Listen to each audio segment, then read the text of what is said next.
Dear students, इस modern India के इस क्लास में आपका स्वागत है।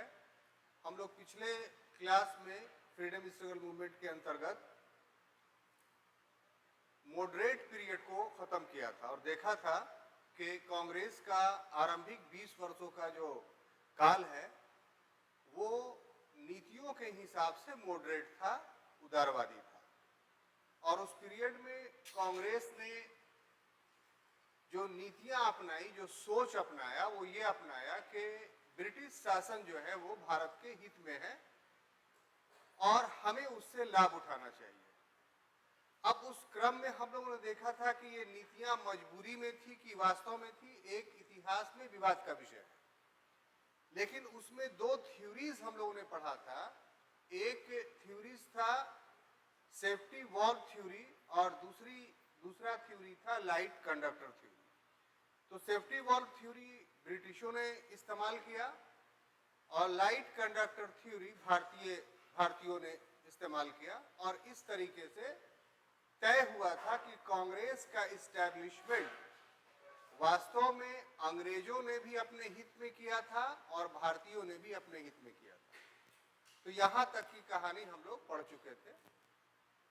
अब आज जो हमारा क्लास केंद्रित है वो है एक्सट्रीमिस्ट पीरियड का। जैसा कि पहले बताया जा चुका है कि पॉलिसीज के हिसाब से, नीतियों के हिसाब से कांग्रेस का 1885 से लेकर के 1947 तक का जो पीरियड है ये वास्तव में 3 स्टेज हम लोग को मिलता है, जिसमें एक स्टेज मॉडरेट पीरियड था जिसको हम लोग पढ़ चुके हैं। दूसरा स्टेज जो आज पढ़ने जा रहे हैं यानी एक्सट्रीमिस्ट पीरियड, उग्रवादी युग, और आगे जो हम लोग पढ़ेंगे उसको गांधीयन एरा या गांधीयन पीरियड कहेंगे।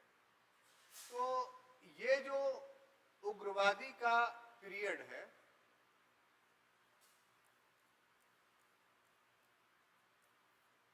इसे आम तौर पे हम लोग 1905 से लेकर करके 1919 तक मानते हैं। और इस पीरियड में हालांकि इस बात पे भी देखिए विवाद है कि हम लोग उग्रवाद शब्द का इस्तेमाल ना करें तो बेहतर है। तो इसको भी स्पष्ट कर देना चाहते हैं कि हम लोग आज का हिस्ट्री नहीं पढ़ रहे हैं, बल्कि 1905 से लेकर के 1919 का हिस्ट्री पढ़ रहे हैं। और इतिहास में या इतिहास लेखन में, हिस्टोग्राफी में बहुत सारे नियम हैं, जिस नियम में एक नियम ये भी है कि इतिहास लेखन में निष्पक्षता बरतनी चाहिए, यानी किसी के पक्ष में बात नहीं होनी चाहिए। तो यदि जिस समय की बात हम लोग करें वो सत्ता गलत ही थी, ये हम लोग उस समय भी मानते थे और आज भी मानते हैं कि भारत में ब्रिटेन की सत्ता अनाधिकृत रूप से, अनऑथराइज्ड रूप से स्थापित की गई थी। ये अपने आप में अकाट सत्य है। अब भारत में इतिहास लेखन के जितने भी स्कूल्स हैं सभी इस बात को मानते हैं। इसके मानने के पीछे कारण क्या है कि इनकी नीतियां भारत के पक्ष में नहीं रही। 1757 से लेकर के 1947 तक जो उनकी पॉलिसीज रही वो सिर्फ एक ही रहा कि हम अधिक से अधिक भारत का आर्थिक शोषण करें और उसका लाभ जो है ब्रिटेन को दें। तो इस कारण से हम कह सकते हैं कि एक एक्सप्लॉयटरी गवर्नमेंट 200 वर्षों तक चली और ऐसे में उसे हम अपने देश की सरकार नहीं कह सकते हैं। ये अपने आप में एक वास्तविकता है, एक अपने आप में सच्चाई है। ठीक है, तो ऐसी परिस्थिति में जो है एक तथ्य भी उभर करके सामने आता है कि ठीक है, एक बलात् कब्जा किया हुआ इलाका था, लेकिन था तो सरकार, थी तो गवर्नमेंट, और किसी भी स्थापित सत्ता, एस्टैब्लिश्ड अथॉरिटी के खिलाफ अगर आप विद्रोह करते हैं तो वो विद्रोह उग्रवादी कहलाता है, एक्सट्रीमिस्ट ही कहलाता है। और इसको एक्सेप्ट कर लेना इतिहास के दृष्टिकोण से गलत इसलिए भी नहीं है कि इस शब्द के अंग्रेजों के विरुद्ध इस्तेमाल करने से हमारे युवाओं के बहादुरी का एहसास होता है कि उस पीरियड में हमारे युवा जो थे काफी ब्रेव थे और कुर्बानी देने के लिए, बलिदान देने के लिए तैयार थे, और इन्हीं के बलिदान से, इन्हीं के कुर्बानियों से देश आजाद हुआ। तो अगर इस शब्द का नहीं भी प्रयोग करते हैं तो फिर हम उन युवाओं के शौर्य को क्या नाम दें? इतिहास में एक प्रश्न है, तो विवाद का विषय है, हम यहाँ पर ये एक्सेप्ट करते हैं, लेकिन हम लोग हिस्टोरियन नहीं है, इतिहासकार नहीं है, तो हमारा क्षेत्राधिकार ये नहीं आता है कि हम उसमें कोई सुधार करें। जो पुस्तकों में शब्द इस्तेमाल किया गया है अभी तक, वो उग्रवाद, एक्सट्रीमिस्ट ही इस्तेमाल किया गया है। इसलिए हमारी मजबूरी है कि हम भी पढ़ाने के क्रम में आपको इस शब्द का इस्तेमाल करें।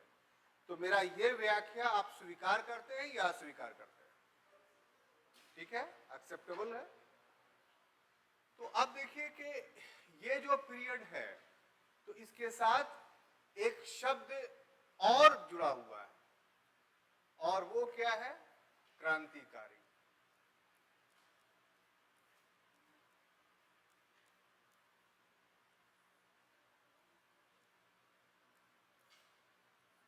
यानी इस पीरियड में जो एक्सट्रीमिस्ट पीरियड हम कह रहे हैं, इसमें विचार के दृष्टिकोण से, थॉट के दृष्टिकोण से दो प्रकार के विचार थे, एक एक्सट्रीमिस्ट और एक रिवोल्यूशनरी। इसको हम लोग क्या बोलेंगे?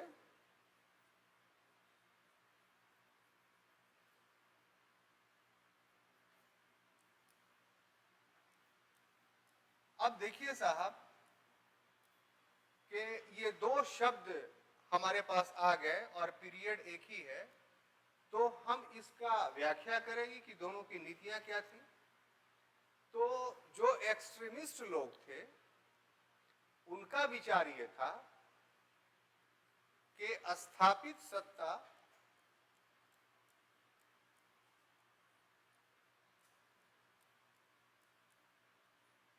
का विरोध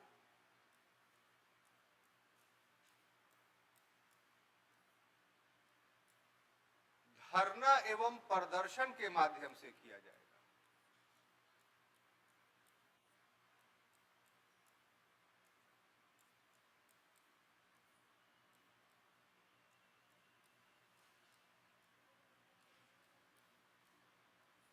अर्थात ये हिंसा विरोधी थे, ये भी हिंसा नहीं चाहते थे। हमें एक्सप्लेन करने की आवश्यकता इसलिए महसूस हो रही है कि आप उग्रवाद का अर्थ ये नहीं लें कि इसमें हिंसा होती है, बल्कि उग्रवाद, एक्सट्रीमिस्ट इसलिए कहा जा रहा है क्योंकि ये एस्टैब्लिश्ड अथॉरिटी को चैलेंज कर रहा है कि हम आपके अंडर में नहीं रहना चाहते, आप यहां से जाइए, हम अपना सत्ता खुद चलाएंगे। जैसे एग्जाम्पल के तौर पर कि इस वर्ग के जो लीडर्स थे उग्रवाद के, वो कौन कौन थे?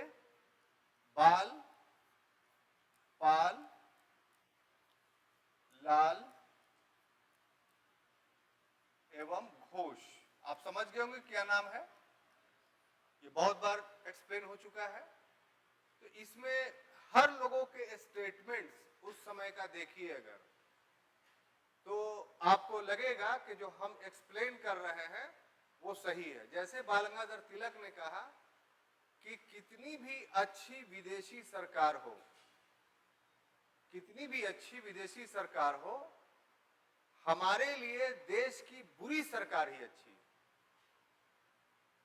तो इस प्रकार से पहली बार भारतीय स्वतंत्रता संग्राम में जो ब्रिटिश अथॉरिटी थी उसके एस्टैब्लिशमेंट को चैलेंज किया गया कि हम आपके अंडर में, आपके अधीन हम नहीं रहना चाहते।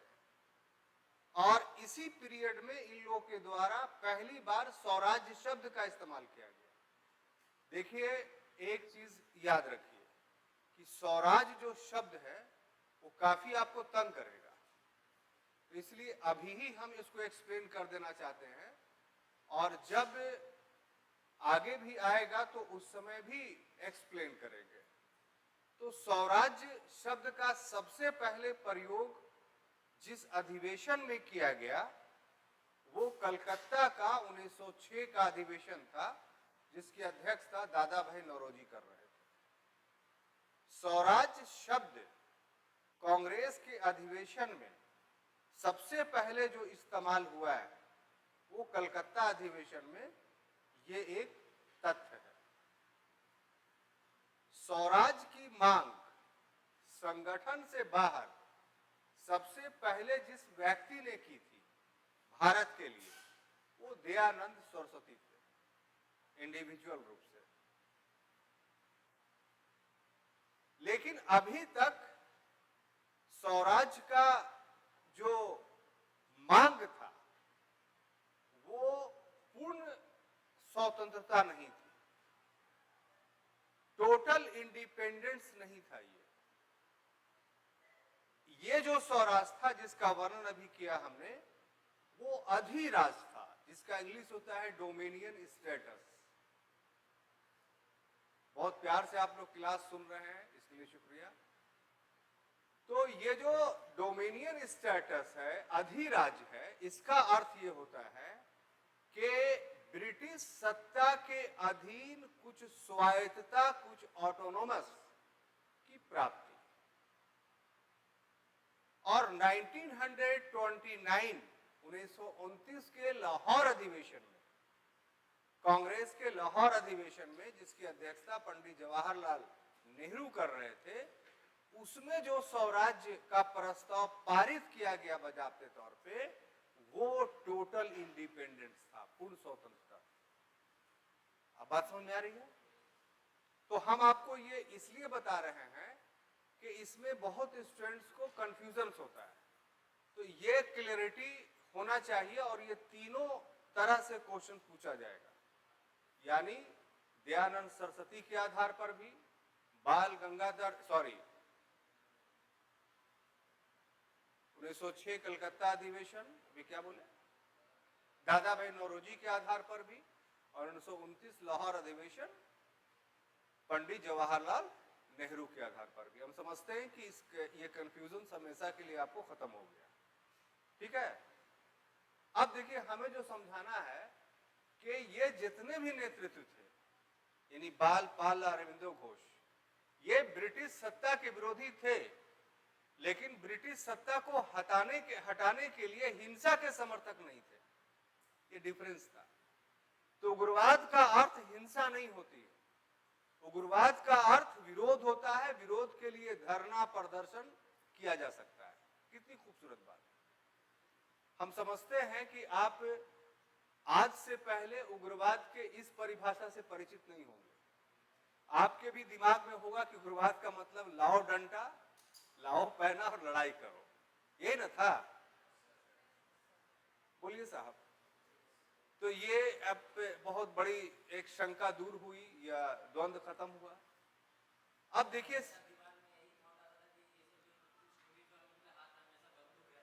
हाँ, समझ गए, बिल्कुल आप सही बोल रहे हैं। हम भी जब पढ़ा करते थे तो हमारा भी विचारधारा यही था।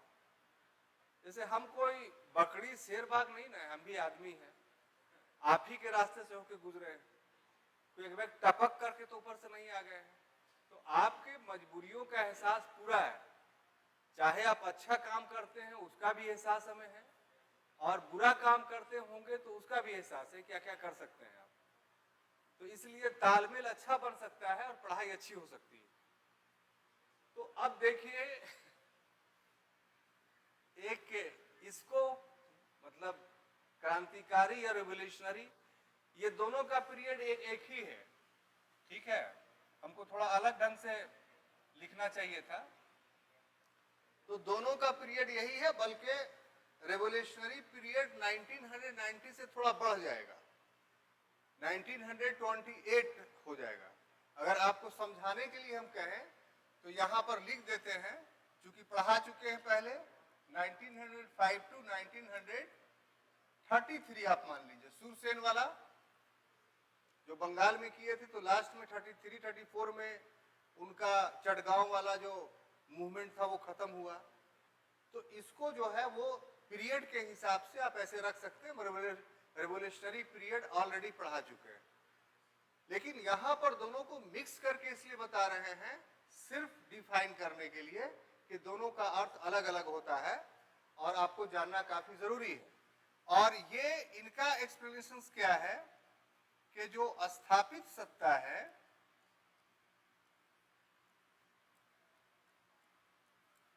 स्थापित सत्ता का विरोध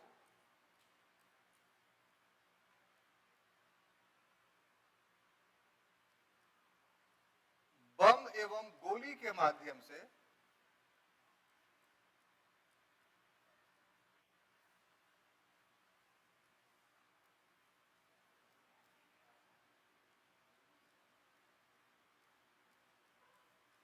इनकी ये नीति थी।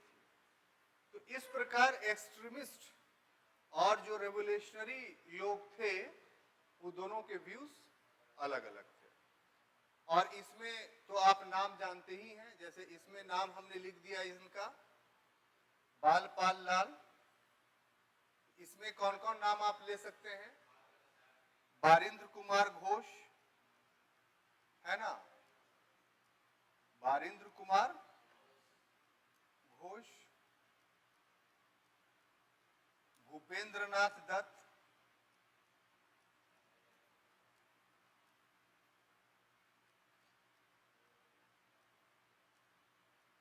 विनायक दामोदर सावरकर,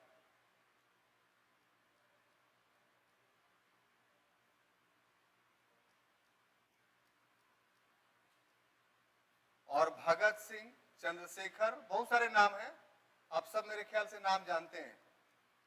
यहां पर जगह नहीं इसलिए नहीं लिख पा रहे हैं। तो ये सब रेवोल्यूशनरी थे, ये सब एक्सट्रीमिस्ट थे। तो हम समझते हैं कि इंट्रोडक्शंस में आप पूरी बात समझ गए कि जो 1905 है और 1990 का जो पीरियड है वो क्यों उग्रवाद कहलाता है। क्योंकि जो लोग थे कांग्रेस के अंदर, वो विचारधारा के हिसाब से पूर्व के 20 वर्षों की नीतियों के समर्थक नहीं थे, बल्कि उनके विचार अब बदल चुके थे। अब सवाल पैदा होता है कि इस विचार बदलने के काउज क्या थे, कारण क्या थे।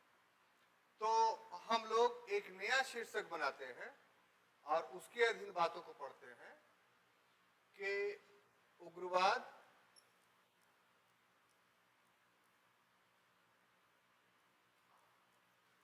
युग के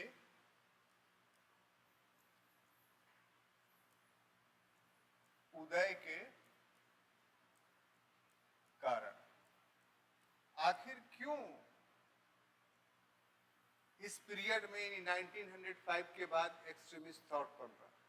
इसमें आपसे ये पूछना चाहते हैं कि सिर्फ पॉइंट बना बना के समझा दें या पॉइंट को बोर्ड पर एक्सप्लेन करते हुए लिखे?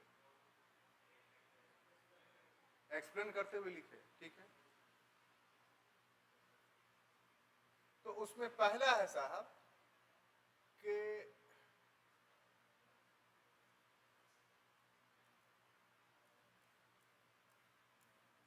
कांग्रेस की नीतियों का विरोध।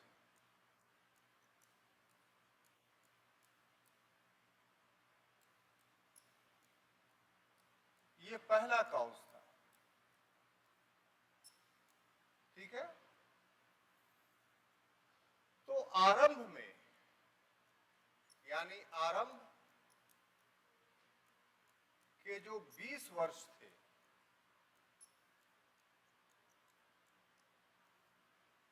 इन 20 वर्षों में जो कांग्रेस की नीति थी,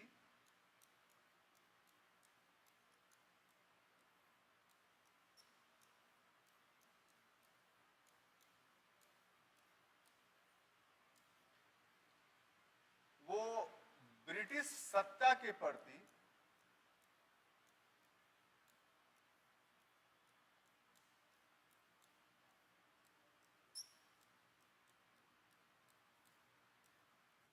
उदार थी, लिबरल थी, ठीक है।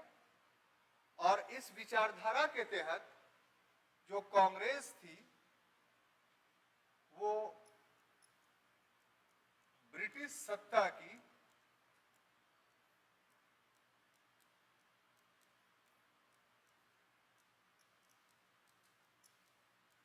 विरोधी नहीं थी,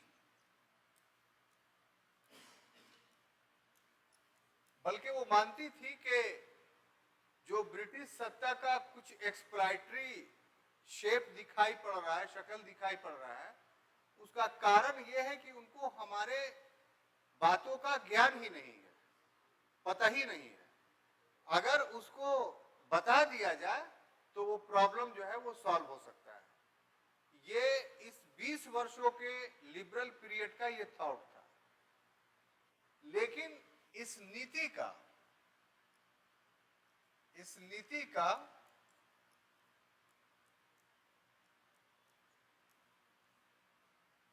बाल पाल एवं लाल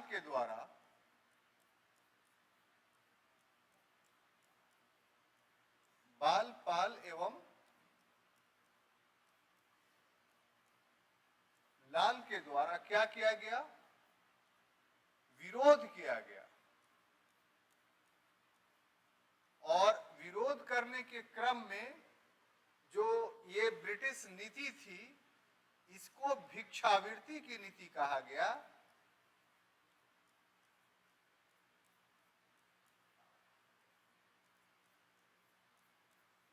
यानी मेडिकेंसी पॉलिसी।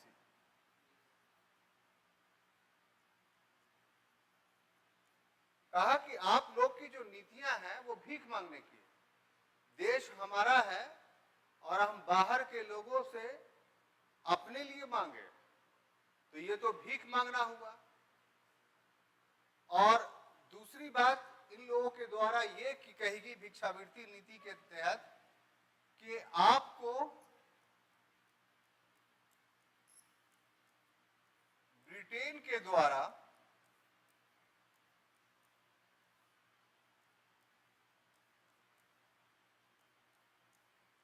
हमेशा पत्थर मिला है।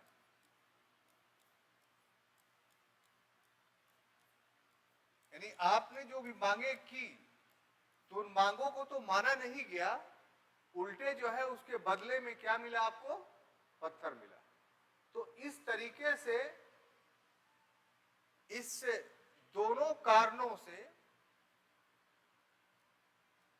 युवाओं के द्वारा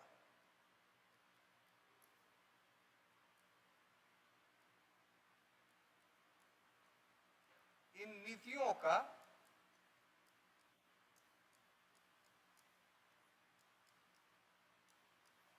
विरोध किया गया।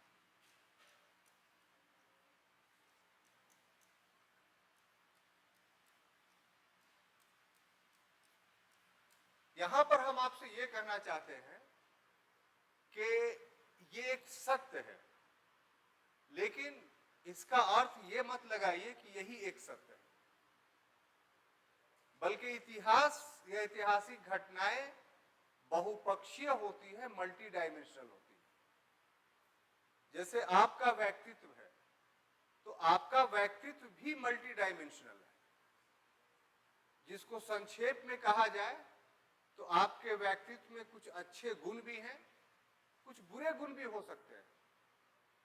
आपका सोच कभी कभी सामाजिक हित में होता है, कभी कभी समाज विरोधी भी हो सकता है। तो इस तरीके से आप व्यक्ति तो एक हैं, लेकिन क्रिया के आधार पर, वर्क के आधार पर आपका मल्टी डायमेंशनल रूप दिखाई पड़ता है। बहुत शांत रहने वाला, बहुत हितैषी बात करने वाला, कभी कभी वो भी गुस्सा हो जाता है। तो ऐसा इसलिए कि कोई भी इंसान है उसका रूप मल्टी डायमेंशनल होता है।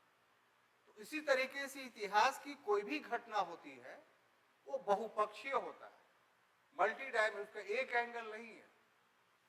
तो यहां हम जो बात कह रहे हैं कि कांग्रेस के 20 वर्षों के पीरियड का उसके अंदर ही के नेताओं के द्वारा, यानी बाल पाल लाल घोष और फिर उनके प्रभावाधीन उनके विचारों को मानने वाले युवाओं के द्वारा विरोध किया गया, तो ये एक सत्य है।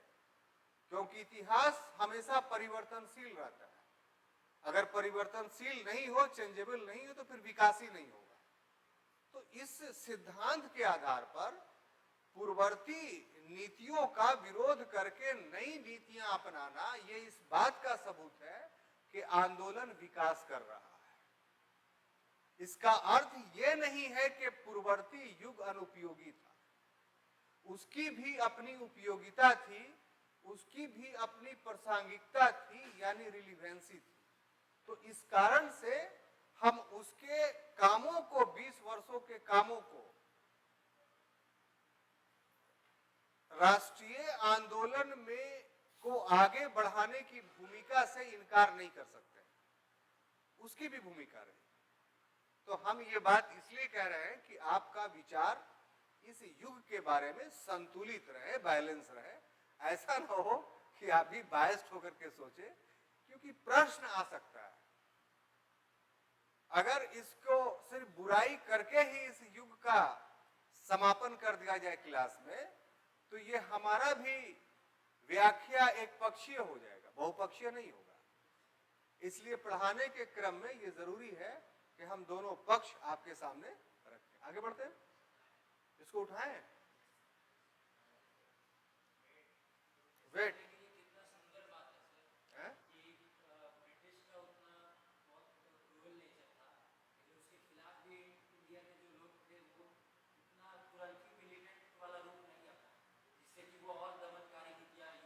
देखिए, आपके इस प्रश्न का उत्तर हम इस रूप में देते हैं।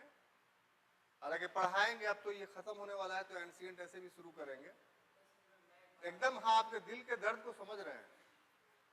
तो उसका जवाब मेरा ये है, क्योंकि समय बचाना है, कि भारतीय संस्कृति के बारे में जो बातें कही जाती हैं कि बहुत महान है, ये गलत नहीं कही जाती। लेकिन दिक्कत यह है कि आजकल वो लोग कहते हैं ये बात जो कहने के हकदार नहीं है। अब हम उस बात को आगे बढ़ाना चाहते हैं ऐतिहासिक दृष्टिकोण से, कैसे भारतीय संस्कृति महान है। तो सभ्यता का जो उदय होता है इस धरती पर, वो 4 जगहों पे होता है। एक इराक में, एक मिस्र में, और एक चीन में, और चौथा स्थान भारत था।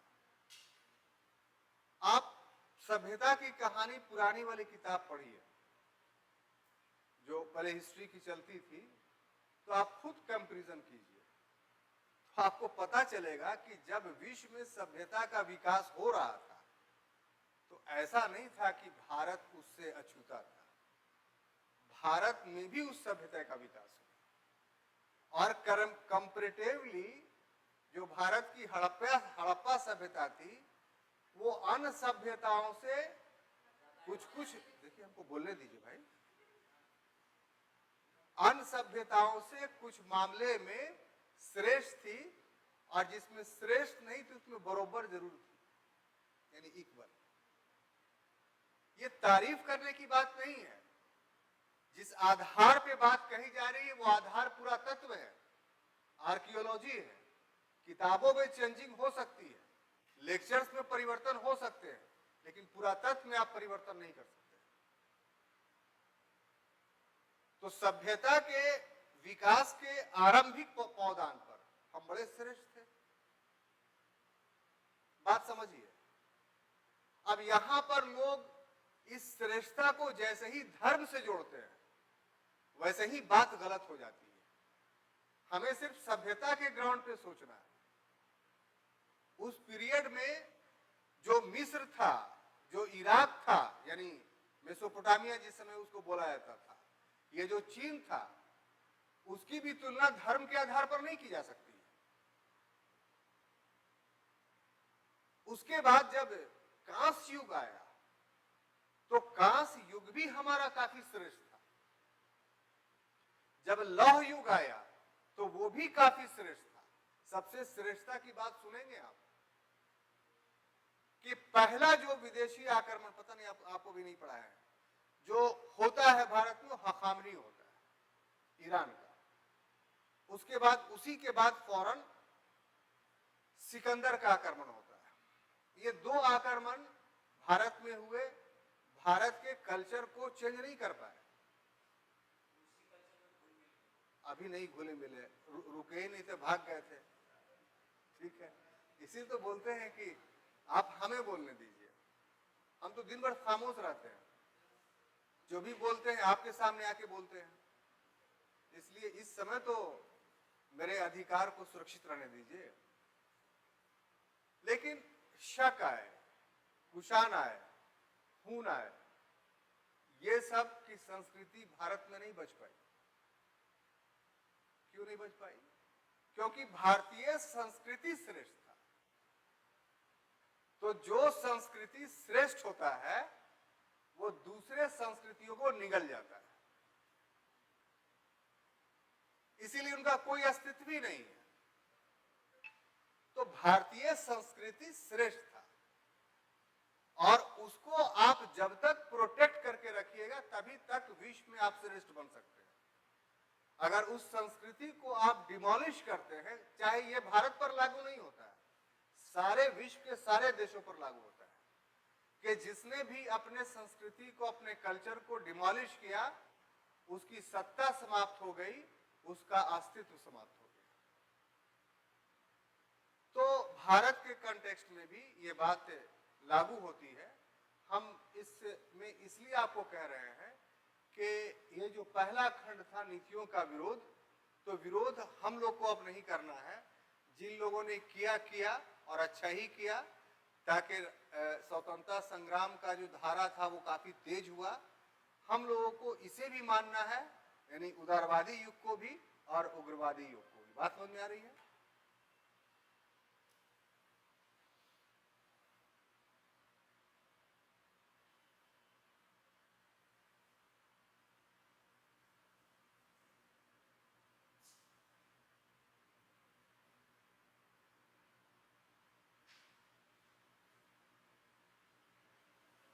अब देखिए साहब, अगला जो दूसरा पॉइंट है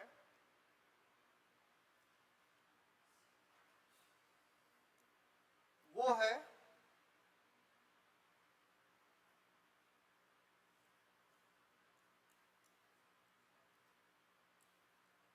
ब्रिटिश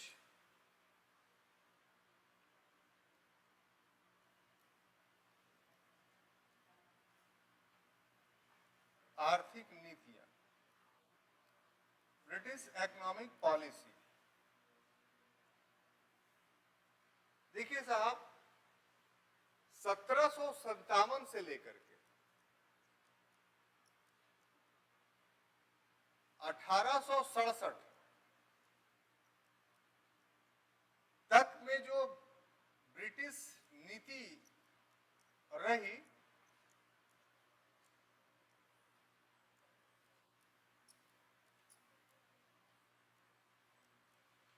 वो आर्थिक शोषण पर आधारित था।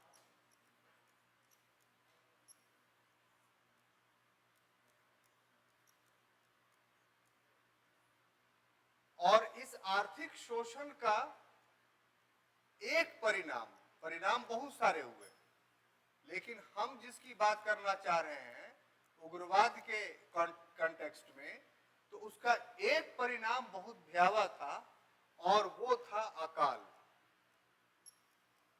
क्या था? अकाल। देखिए, अकाल शब्द जब इस्तेमाल करते हैं हम लोग, तो आमतौर पे ये माना जाता है कि बाढ़ आ गया या सुखाड़ हो गया, बारिश नहीं हुई, ये बारिश अधिक हो गई, या टिड्डी का प्रकोप हो गया, या फसल में कीड़े लग गए, ये सब दिमाग में उभर करके सामने आता है। कभी ये नहीं आता है, और वास्तव में ब्रिटिश पॉलिसीज के पहले कभी हुआ भी नहीं था ऐसा कि अकाल के लिए आदमी भी जिम्मेदार हो सकता है। ब्रिटिश पीरियड में जितने भी अकाल पड़े, वो सब प्रकृति जन नहीं थे, बाय नेचर नहीं थे, बल्कि मैन मेड था, मानव निर्मित था। आपको समझना होगा कि कैसे, हाउ। तो तो सबसे पहला एग्जाम्पल हम ब्रिटिश सत्ता के स्थापित होने के फौरन बाद का देते हैं और थोड़ा विस्तार करके देते हैं कि आदमी कैसे अकाल के लिए जिम्मेदार हो सकता है। अगर इसको नहीं समझाया जाए तो फिर यह रटने वाली बात हो जाएगी आपको। तो 1757 में जब बंगाल में ब्रिटिश सत्ता स्थापित होने की शुरुआत हुई, 64 में बक्सर के युद्ध के बाद उस सत्ता का कुछ विस्तार हुआ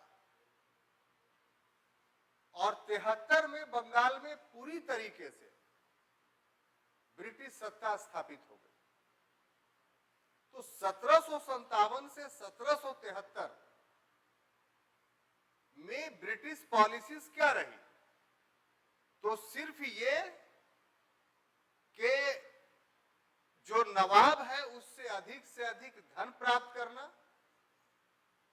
और 65 से लेके 73 तक, ये 72 तक जो अंग्रेजों को भूराजस्व वसूल करने का अधिकार मिला था, उसमें इतना अधिक भूराजस्व वसूल किया गया कि इस समय तक आते आते शासक वर्ग भी कंगाल हो गया और किसान भी कंगाल हो गया। अब बंगाल के किसानों पर ब्रिटिश पॉलिसीज का प्रभाव क्या पड़ा वो बताना चाहते हैं कि अधिक भूराजस्व की वसूली के कारण किसानों के दिमाग में एक सोच पैदा हुआ कि हम जो भी कृषि करते हैं, उत्पादन करते हैं, वो तो मेरे पास रहता नहीं, वो तो करों के अदायगी में समाप्त हो जाता है। हम तो भूखे ही रहते हैं, तो फिर हम खेती क्यों करें? खेती जीवन निर्वाह के लिए भी नहीं रह गया। अगर जीवन निर्वाह के लिए भी खेती हो तो भी किसान कर सकता है। खेती पूरा का पूरा 100% घाटे का हो गया है, तो हम ऐसा खेती क्यों करें? तो किसानों ने खेती करना बंद कर दिया और पलायन का रास्ता अपना लिया। क्योंकि अभी ना बंगाल में कब्जा हुआ था, बाकी जगह तो कब्जा नहीं हुआ था, तो बाकी जगह ब्रिटिश पॉलिसी लागू नहीं हुई थी। तो किसानों ने क्या किया? माइग्रेशंस का रूप अपना लिया, तो खेत खाली रह गए, अनाज पैदा नहीं हुआ और इस कारण से अकाल हुआ, फैमाइन हुआ। तो इसको आप कैसे करें कि अल्लाह मियां ने अकाल पैदा कर दिया?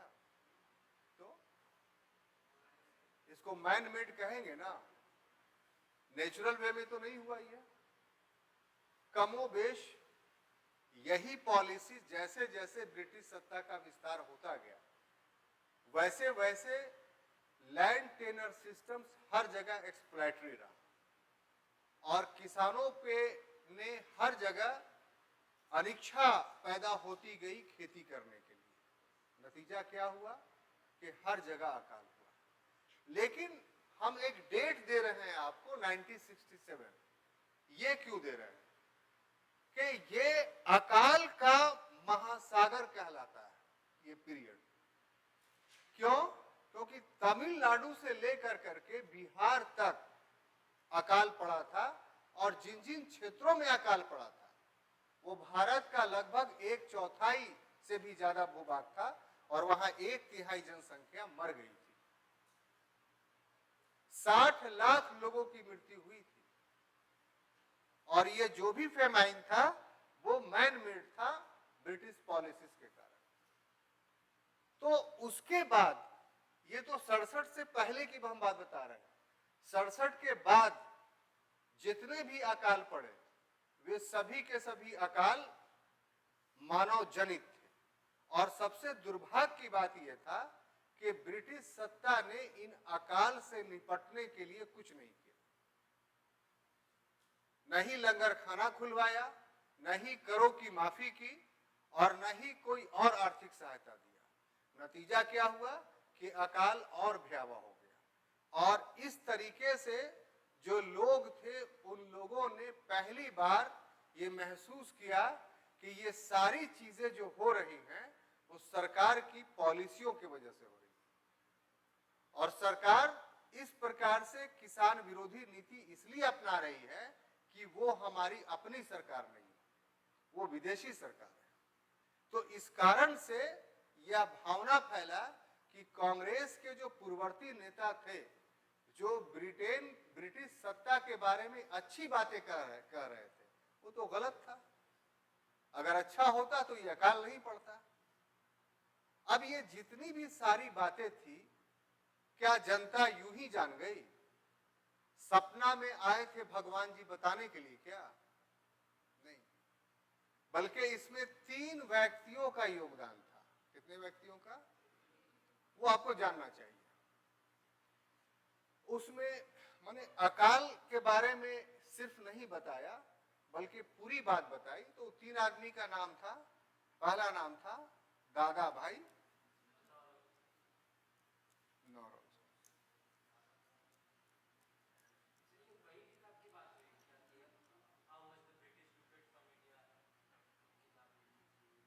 इन्होंने एक पुस्तक लिखी,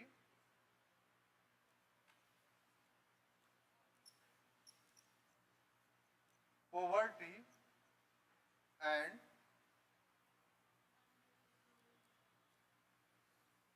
अनब्रिटिश रूलिंग।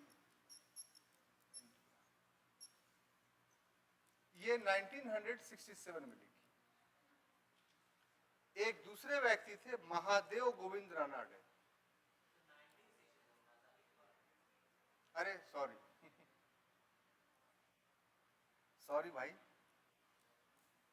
1867 होता है, स्लिप ऑफ माइंड है। उसके बाद महादेव गोविंद रानाडे, इन्होंने एक किताब लिखी, एसे ऑन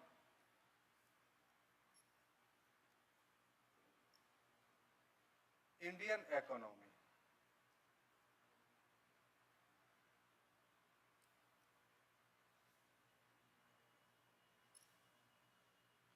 एक और थे रमेश चंद्र दत्त।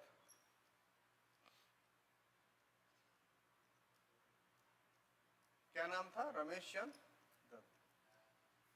इन्होंने लिखा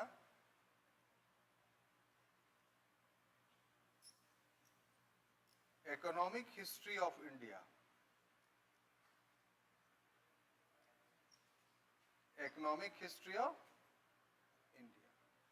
ये किताब 1882 में आया। ये किताब 1910 में आया। ठीक है। इकोनॉमिक एक्सप्लॉयटेशंस के लिए 3 किताब का नाम जानना आपके लिए काफी जरूरी है, हमेशा याद रखिए। इस किताब का नाम, व्यक्ति का नाम और प्रकाशन की तिथि। ये ऑब्जेक्टिवली भी पूछ सकता है, ऑब्जेक्टिव में सिंपली भी पूछ सकता है, मैचिंग में भी पूछ सकता है, सबसे बड़ी बात कि विचार के आधार पर भी पूछ सकता है। तो हम पूरी बात आपको बताना चाहते हैं। ये जो पहली किताब था, ये काफी ही दमदार किताब था, poverty and un-British rule in India. और इसमें दादा भाई नौरोजी ने पूर्ववर्ती लगभग 100 वर्षों का पूरा आंकड़ा दिया। डेटा के आधार पर यह साबित किया कि वास्तव में ब्रिटिश सत्ता का भारत में जो अस्तित्व रहा है 100 से ऊपर वर्षों तक का, उसमें उसकी पूरी नीतियां ही ऐसी रही हैं कि सारा का सारा घाटा भारतीयों को हुआ और सारा का सारा फायदा ब्रिटेन को हुआ। ब्रिटेन ने एक तरीके से शोषण नहीं किया, सिर्फ भूराजस्व के आधार पर नहीं किया, बल्कि औद्योगिक क्षेत्र में ऐसी नीतियां अपनाई जिससे भारत के उद्योग समाप्त हुए और ब्रिटेन में औद्योगिक क्रांति हो गई। पूंजीवाद का ऐसा विकास किया कि उस पूंजीवाद से सिर्फ ब्रिटेन को लाभ हुआ, भारत को घाटा हुआ। और ये स्पष्ट कर दिया कि कृषि में जिस प्रकार की वाणिज्यीकरण नीति अपनाई गई है, वैसी वाणिज्यवादी नीति ब्रिटेन में नहीं अपने लिए अपनाया, बल्कि सिर्फ भारत में अपनाया। और जो वाणिज्यिक यानी कॉमर्शियल क्रॉप्स को महत्व दिया गया, उसकी परिणति थी अकाल। कि खाद्यान्न फसलें पैदा ही नहीं हुई। तो जब पैदा नहीं हुई तो फिर कहां से आएगा?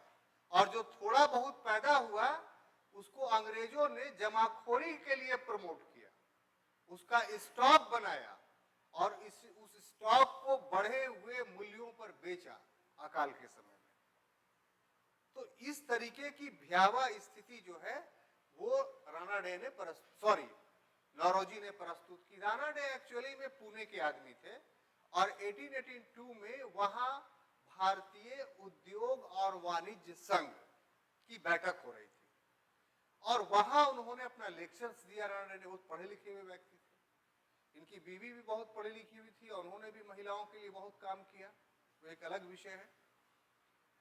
उसमें जो ब्रिटिश इंडस्ट्रियल पॉलिसीज थी, उस पॉलिसीज को उसमें बहुत ज्यादा एक्सप्लेन किया रानाडे ने और ये बताया कि भारत जो शुरू से ही वस्त्र उद्योग में प्राचीन काल से ही विश्व स्तर पे अपना स्थान ही सिर्फ नहीं रखता है बल्कि विश्व स्तर पे एकाधिकार रखता है कुछ मामलों में, उसको बहुत अच्छी साजिश के तहत अंग्रेजों ने समाप्त कर दिया। और एग्जाम्पल दिया कि हम नहीं कह रहे हैं, ये तो British governor general Lord William Bentinck ने कहा अपने पीरियड में कि भारत के खेत भारत के जुलाहों की हड्डियों से भर गई है। क्यों? क्योंकि जो मशीन थे उनके बंद हो गए, वो खेती कर नहीं सकते थे, इसलिए सारे के सारे मर गए। तो उसने ये सेंटेंस लॉर्ड विलियम बेंटिक ने ब्रिटिश उद्योग के उन्नति के परिवेश में कहा था कि ब्रिटेन में औद्योगिक क्रांति भारत की कीमत पर हुआ है और इसको महादेव गोविंद रानडे ने अपने उस लेक्चर्स में बहुत तथ्यों के साथ एलोबरेट किया। यही नहीं, इसका परिणाम बताया कि मात्र 17 रुपये पर कैपिटा इनकम भारत के लोगों का है, वार्षिक पर कैपिटा इनकम वार्षिक नापा जाता है, तो 17 से 21 रुपया के बीच में फ्लैक्चुएट कर रहा था। आप सोच सकते हैं कि जिस देश के आदमी का 17 से 21 रुपये तक का पर कैपिटा इनकम हो, प्रति व्यक्ति आय हो, उस देश की आर्थिक विपन्नता का कैसे आप अंदाजा लगा सकते हैं? बहुत अच्छा तो नहीं लगा सकते हैं। अब तीसरा जो व्यक्ति रमेश चंद्र दत्त हैं, जिन्होंने 1910 में इकोनॉमिक हिस्ट्री ऑफ इंडिया लिखा, ये भारत का पहला आर्थिक इतिहास था। इस समय इतिहास पर 2 किताबें लिखी गई, एक वीए स्मिथ के द्वारा भारत का राजनीतिक इतिहास, पॉलिटिकल हिस्ट्री ऑफ इंडिया, जिसके 2/3 भाग में सिर्फ सिकंदर का ही वर्णन किया गया। पता है कि नहीं आपको? जो वीए स्मिथ ने जो किताब लिखी, और ये उस समय जो कॉलेजेस थे भारत में, उन कॉलेजेस की ये पाठ्य पुस्तक में शामिल थी ये किताब। कौन सा? Political history of India, Sikandar वाला की आरसी दत्त वाला, रमेश चंद्र दत्त, सॉरी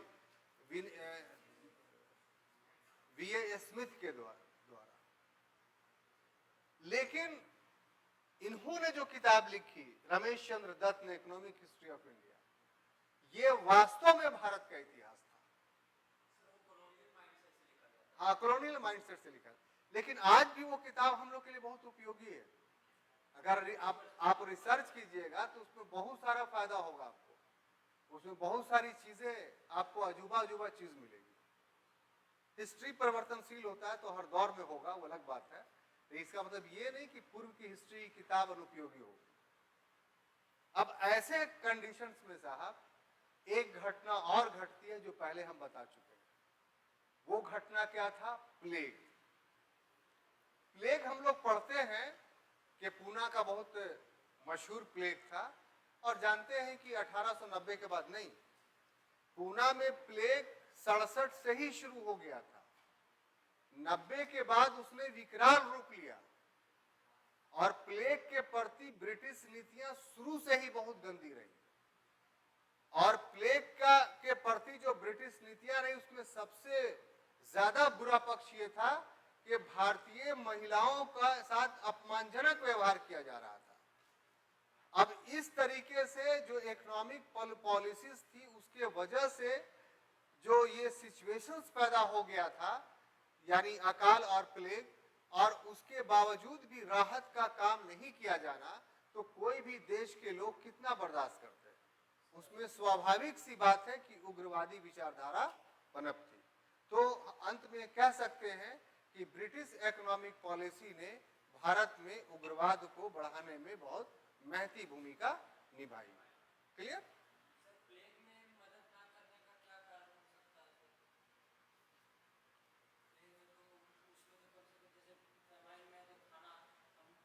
देखिए, प्लेग के लिए अंग्रेजों ने अलग से पढ़ा देंगे हम, तो बहुत सारी नीतियां, कमीशन बनाया और कमीशन ने अच्छे अच्छे रिकमेंडेशंस भी किए, कुछ हल्का फुल्का काम भी किया गया, लेकिन जिस प्रकार से सरकार को करना चाहिए प्लेग में राहत, उस प्रकार से नहीं किया गया। और इसके कारण जो लोगों का विचार था वो विचार में परिवर्तन आया। ठीक है? उसके बाद तीसरा हम लोग ले सकते हैं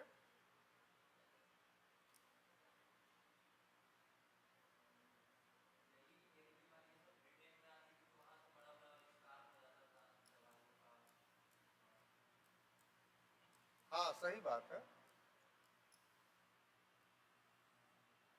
देखिए, दिक्कत ये है ना कि हम लोग को जो पढ़ना है वो इस ढंग से कि जो टॉपिक ले, जो मुद्दा उठाए, अपने आप को उसी तक सीमित रखे, डिरेल नहीं होने दे बात को, उससे पढ़ाई रुक जाती है। एक चीज में 10 चीज घुसा के पढ़िएगा तो फिर आगे बढ़ ही नहीं पाइएगा। और इसका नुकसान आपको ये हुआ कि जब आप लिखना शुरू कीजिएगा कोई नोट्स, तो आप नहीं लिख पाइएगा, आप जगह जगह रुक जाइएगा। इसलिए आदत ऐसा बनाइए कि जो टॉपिक आपको मिले उस टॉपिक के अनुरूप ही बात कीजिए, समझिए, बोलिए, लिखिए। उससे इतर बात पर मत जाइए। इतिहास बहुत समुंदर होता है, उसमें बहुत सारी घटनाएं होती हैं, तो सबको एक में मिक्स करके अगर देखिएगा तो फिर प्रॉब्लम हो जाएगा। अब देखिए, इंटरनेशनल इवेंट्स ने भी भारत में राष्ट्रवादी विचारधारा या उग्रवादी विचारधारा को जन्म दिया। और कैसे? कि ब्रिटेन ने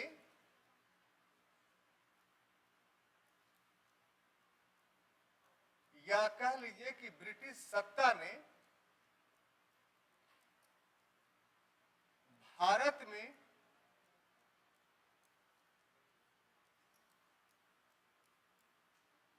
एक झूठा भ्रम फैला रखा था।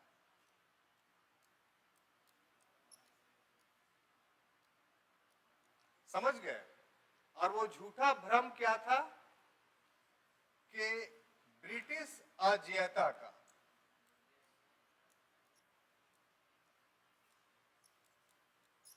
माने अजेय है, ब्रिटेन को कभी डिफीट नहीं दिया सकता है, नॉन डिफीटेबल है ये, इसको कोई हरा ही नहीं सकता है। ईश्वर ने इसे अजेयता का सेहरा बांध करके भेजा है। तो देखिए, इसको आप ऐसे समझिए कि ये अजेयता का भ्रम हर दौर में रहा है, आज भी है। कैसे? नहीं, हम उधर नहीं जा रहे हैं, हम बहुत छोटा छोटा मिसाल, मेरे लेक्चर्स को आप पॉलिटिकलाइज नहीं कर सकते हैं। हम बहुत मंझे हुए खिलाड़ी हैं, हम सबसे बच के चलते हैं, तो आप कुछ कर ही नहीं सकते हैं। इसके लिए हम पूरा, आप भी आश्वस्त रहिए, हम भी रहें, और बड़े अच्छे ढंग से प्यार से क्लास चलता रहेगा। हम ऐसा वैसा एग्जाम्पल ही नहीं लेंगे, आप कहाँ फंसाइएगा हमको। आप उधर खींच के ले जाना चाहिएगा, हम जाएंगे ही नहीं। जानते हैं कि समुद्र में गहराई है, भांवर है, डूबने का डर है। तो जैसे जैसे आप रोड पे चलते, एक रिक्शा वाला मिलता है, इतना दुबला पतला, कोई दम नहीं, मजबूरी में रिक्शा खींचे जा रहा है। कोई बददिमाग आदमी जो है, जिसके पास दिमाग नहीं होता है, वो अपनी बहादुरी उसी पर निकालता है। अक्सर आप देखते होंगे ये। और वो जो आदमी है रिक्शा वाले के सामने वो अजय है, यानी उसको डिफीट नहीं दिया जा सकता है। तो बेचारा सह लेता है कि हमारी नियति ही यही है, ये बाबू हैं, इनको मारने का हक है, कुछ गलती किए होंगे।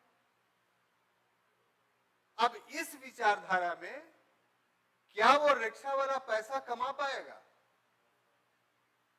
लेकिन उसी में एक दूसरा रिक्शा वाला भी ऐसा है कि वो इस अजयता के भ्रम को समझ चुका है कि अजय उजय नहीं है, अगर कॉलर पकड़ लेंगे तो सब इनका निकल जाएगा। तो जहां उससे होता है वो सीधा उसका कॉलर पैसा देने की ना, तो बस वो अपने लाइन पर चला है, लो ये तो मेरा इज्जत ही खत्म हो जाएगा, ये तो भरम ही तोड़ देगा। तो वो जो सेकंड वाला एग्जांपल दिया, तो वो क्यों ऐसा कर पाया? क्योंकि उसके अजय ना होने का ज्ञान उसको मिल गया था, नॉलेज मिल गया था कि अजय उजय नहीं है, ये इसको हराया जा सकता है।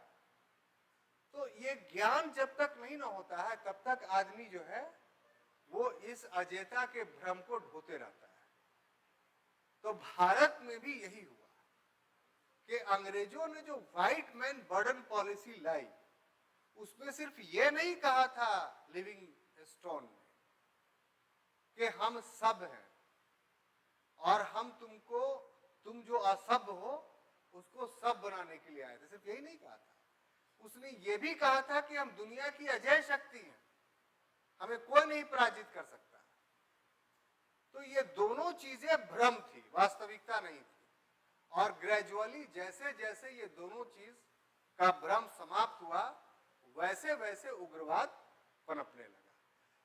तो अंग्रेजों के माने सब बनाने का भ्रम इसलिए टूटा कि भारतीयों ने देख लिया कि इनके आने से हम सब तो नहीं बने हैं, लेकिन विपन्न जरूर हो गए, कंगाल जरूर हो गए। इसलिए इनके व्हाइट मैन बर्डन पॉलिसी पूरी तरीके से भ्रम है, वास्तविकता नहीं है।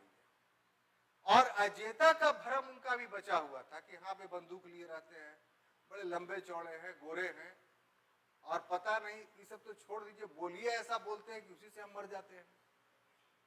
ये भी एक भ्रम है। कौन? ये इंग्लिश वाली बात। ऐसे भी आप देखिए, जैसे ही इंग्लिश बोलने लगती है हम दब जाते हैं, डर जाते हैं। होता है कि नहीं? अगर किसी को डराना है आपको, खासतौर से ऑफिस वगैरह वाला में, थाना उना में आदमी जाता है तो अंग्रेजी बोलने लगता है कि काहे दब जाए। लेकिन अब पुलिसियनों सब समझ गया कि तो हमको डराना चाहता है, तो सीधा बोलता है कि ठीक से बोला ही कि नहीं तो हमरा से।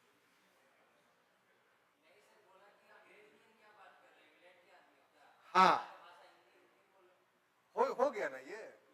तो कुछ दिन तक भ्रम ये चला, अब ऑफिस में भी वो भ्रम टूट रहा है। देखिए फिर वही गलत बात है, माने ये तो आप हद कर रही हैं ना। हम आपका मतलब यह है कि एक एग्जाम्पल लिया, अरे भाई आपको मानते हैं इसलिए ले लिया, ऐसा थोड़ी है कि आप ऐसा दबा रही थी हमें, ऐसा नहीं है। वैसा कीजिएगा तो कल से इंग्लिश में क्लास लेना शुरू कर देंगे, ठीक है? तो हम जानते हैं कि जो बोल रहे हैं उसमें आप ज्यादा कंफर्ट महसूस कर रहे हैं और अच्छा ज्यादा समझ रहे हैं, लेखनी आपकी बहुत ज्यादा अच्छा हो रही है। तो अब ये जो अजयता का भ्रम था, ब्रिटिश अजयता का, वो कुछ अंतर्राष्ट्रीय घटनाओं के कारण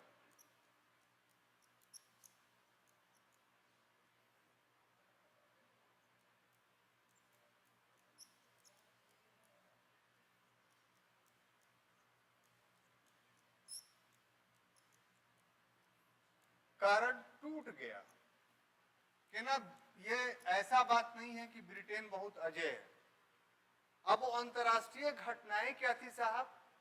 तो वो समझिए, उसमें पहला था मिस्र की स्वतंत्रता। मिस्र की स्वतंत्रता। मिस्र भी मुस्लिम देश, जो परतंत्र किए हुए था वो भी मुस्लिम देश, तुर्की, और तुर्की खलीफा था पूरे मुसलमानों का। तो जो मिस्र की जो स्वतंत्रता है ना, वो विश्व इतिहास में बहुत प्रभाव डालता है। मिस्र की स्वतंत्रता ने बहुत सारे प्रतिमानों को, स्टैंडर्ड को तोड़ दिया और वैश्विक स्तर पे ये स्थापित कर दिया बात कि हर राष्ट्र को यह अधिकार है कि वो स्वतंत्र रहे। किसी भी दूसरे को अधिकार करने का किसी भी राष्ट्र पर कोई अधिकार नहीं है।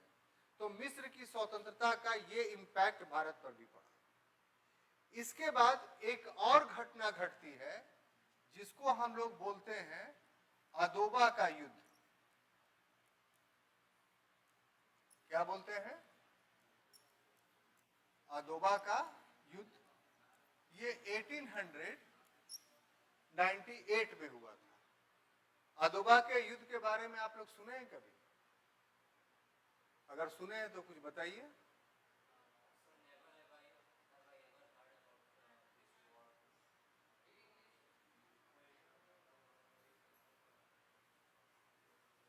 वो कर रहे थे अपनी वफाओं का तस्करा। वो कर रहे थे अपनी वफाओं का तस्करा, देखा मुझे तो बात का पहलू बदल दिया। तो सिंपल सिंपल बात किया जाए, ऐसा ऐसा बात ना किया जाए कि खुद बाद में पछताना पड़े। तो आपने अफ्रीका कॉन्टिनेंट को मैप पे देखा होगा, है ना? हम जहां तक समझते हैं कि लगभग 48 देश हैं, और जहां तक समझते हैं, सही समझते हैं, उसका जो पूर्वी तट है, उस तट में के बारे में आप लोग ज्योग्राफी में ऑब्जेक्टिवली पढ़ते होंगे कि हॉर्न ऑफ अफ्रीका, अफ्रीका का सिंह, उसमें 3 देशों का को सम्मिलित रूप से बोला जाता है कि ये हॉर्न ऑफ अफ्रीका का निर्माण करते हैं।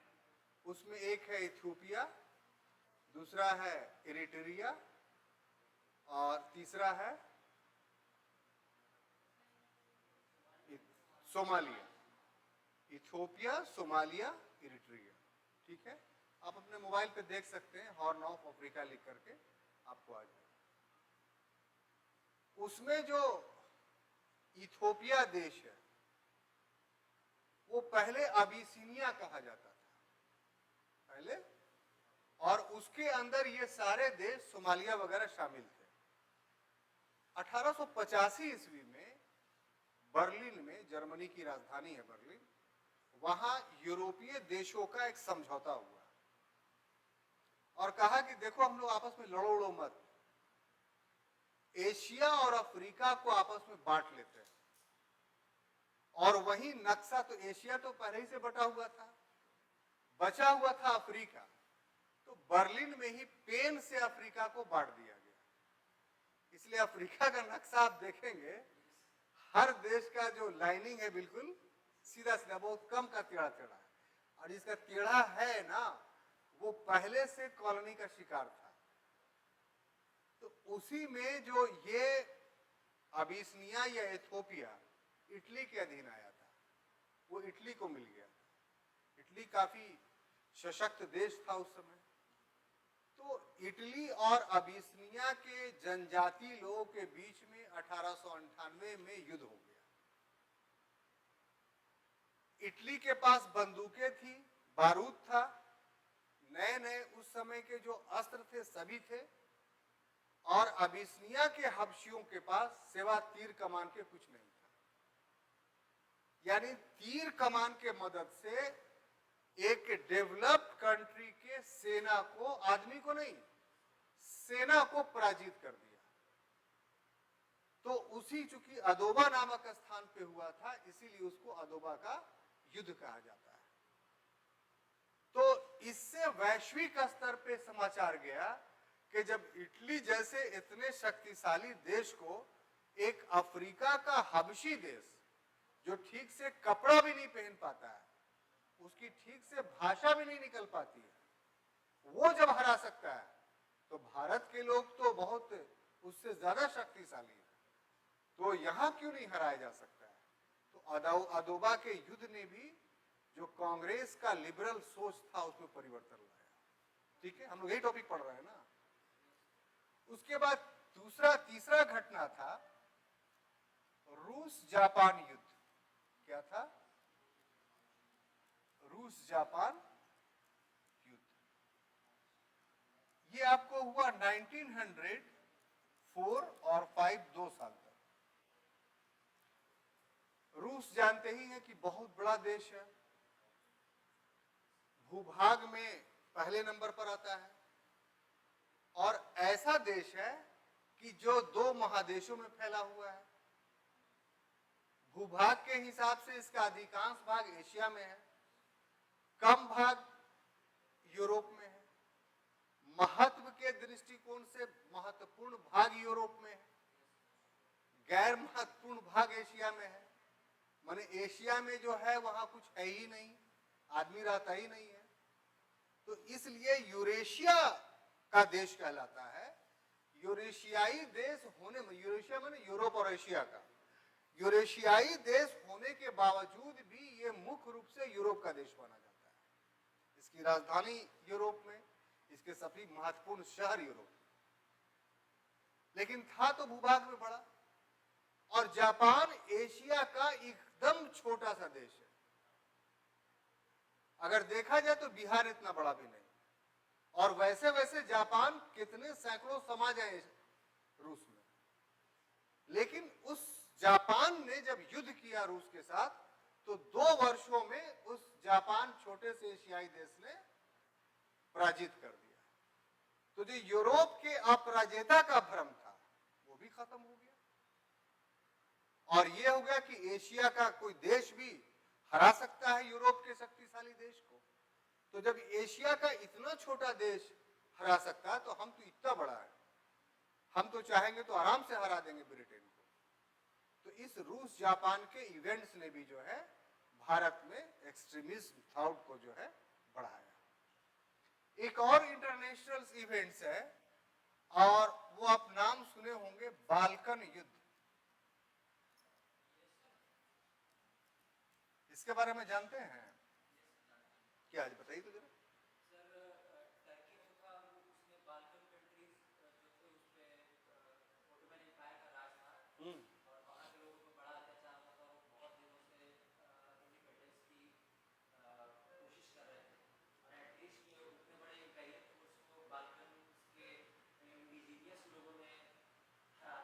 बिल्कुल सही बात है, कोई बात ही आपकी गलत नहीं है।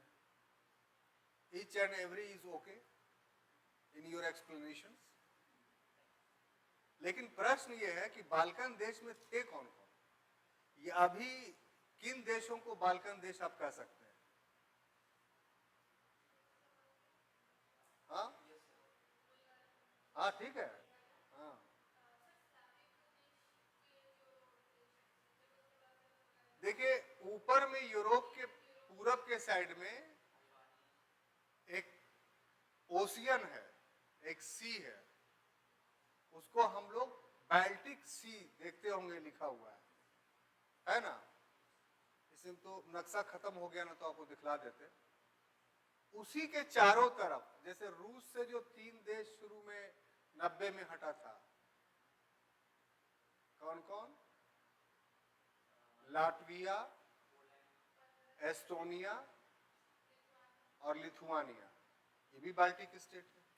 उसके नीचे आए तो चेक अलग हो गया, स्लोवाकिया अलग हो गया,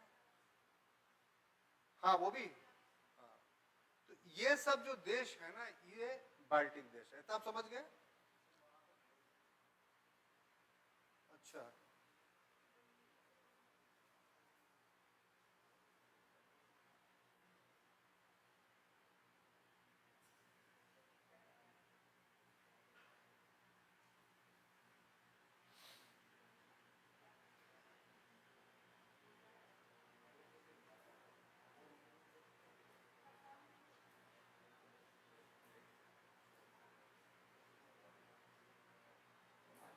देखिए यही जो है ना, यही है बाल्टिक्स, यहाँ पर नहीं साफ लिखा हुआ है, बेलारूस दे दिया है। इसके चारों तरफ देखिए, लिथुआनिया, लाटविया, ये सब है ना, इसके ये है, पोलैंड हो गया, यूक्रेन हो गया, ये सब जो देश है, ग्रीस, रोमानिया, हंगरी, हाँ, बुल्गारिया, यही सब जो है बाल्टिक सी है। तो यहाँ पर देखा ना कि तुर्की कहाँ है, देखिए यहाँ पे है, ठीक है। अब इसका तुर्की का यहां से लेकर के यहां तक ये हो गया पूरा, ये सब इलाका, ये सब का, और पूरा इस साइड में इतना बड़ा इसका एम्पायर था। किस समय? 18-17 सेंचुरी में, 16 सेंचुरी से इसका एम्पायर शुरू हुआ था तुर्की का। और सबसे बड़ी बात है कि जितना बड़ा एरिया था, उस एरिया में बुला करके इनको सत्ता दी गई थी, हाँ, कि आइए हम पर शासन कीजिए। लेकिन बाद में इनका शासन इतना करप्ट हो गया और फिर परिस्थितियां चेंज कर गई। तो उस समय यानी 19th सेंचुरी तक आते आते, सॉरी 20th सेंचुरी, 19th के भी लास्ट तक के बाल्टिक कंट्रीज में जो है तुर्की के खिलाफ बातें होने लगी, क्योंकि तुर्की मुस्लिम्स था और बाल्टिक के लोग मुस्लिम्स नहीं थे, बल्कि चेक थे, स्लोवाक थे, हंगेरियन थे, पॉलिश थे, सलाव थे, ये सब अलग अलग जातियों के लोग थे और इनके अंदर नेशनलिज्म की भावना पनपने लगी। तो यहां जो है वो तुर्की के खिलाफ युद्ध होने लगा, विद्रोह होने लगा। तो ये 7 से ही चल रहा था और जाकर के 13 में बजाबते तौर पे बाल्कन का युद्ध हुआ, जिसमें तुर्की हार गया। तो इस तरीके से बाल्कन युद्ध ने ये इंपैक्ट डाला भारत पर कि जब उतना छोटा छोटा देश अपने लिए राष्ट्र का डिमांड कर सकता है, तो हम इतना बड़ा देश राष्ट्र का डिमांड क्यों नहीं कर सकते। और दूसरी बात, तुर्की के तुलना में ब्रिटेन कुछ नहीं है शक्ति में, उस समय लोग समझते थे। हालांकि उस समय ब्रिटेन बहुत शक्तिशाली हो गया था, लेकिन एक जमाना था कि तुर्की वर्ल्ड में सबसे ज्यादा शक्तिशाली था, हर एतबार से, फौज के एतबार से भी, पैसे के एतबार से भी, एम्पायर के हिसाब से भी। तो जब तुर्की को हरा सकता है हमसे बहुत छोटा छोटा देश, तो हम ब्रिटेन जैसे छोटे देश को क्यों नहीं हरा सकते। तो ये भावना कहां फैली? भारत के लोगों में। तो इस तरीके से जो ये 4 इंटरनेशनल इवेंट्स हुए, उन इंटरनेशनल इवेंट्स ने भी भारत में उग्रवादी विचारधारा को, एक्सट्रीमिस्ट थॉट को ज्यादा प्रमोट किया, ये बढ़ाया। बात समझ में आई? उठाए ऊपर, लिख लिए।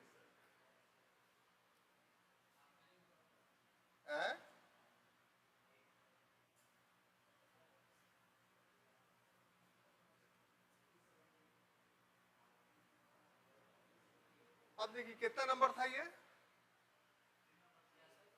4 में होगा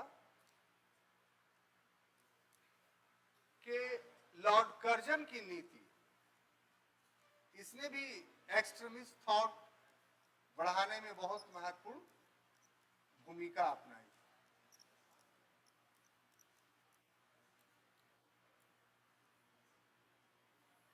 ठीक है, लॉर्ड कर्जन जो था वो 1899 से लेकर के 1905 तक भारत का वायसराय या गवर्नर जनरल था, और जैसे लगभग 7 वर्षों तक ये भारत का वायसराय या गवर्नर जनरल रहा है। कितना वर्षों तक? 7 इयर्स तक। तो इतने पीरियड्स में रहने के बाद उसकी जो नीति थी वो, उसके एक स्टेटमेंट से आप समझ सकते हैं। और उसका कांग्रेस के बारे में यह स्टेटमेंट था कि कांग्रेस अब एक खंडहर या एक ऐसा पेड़ रह गया है जो गिर रहा है, और भारत में रहते हुए मेरी इच्छा है कि मैं इसकी अंतिम मृत्यु में सहयोग दूं, यानी पूरा इस कांग्रेस को दफन कर दूं।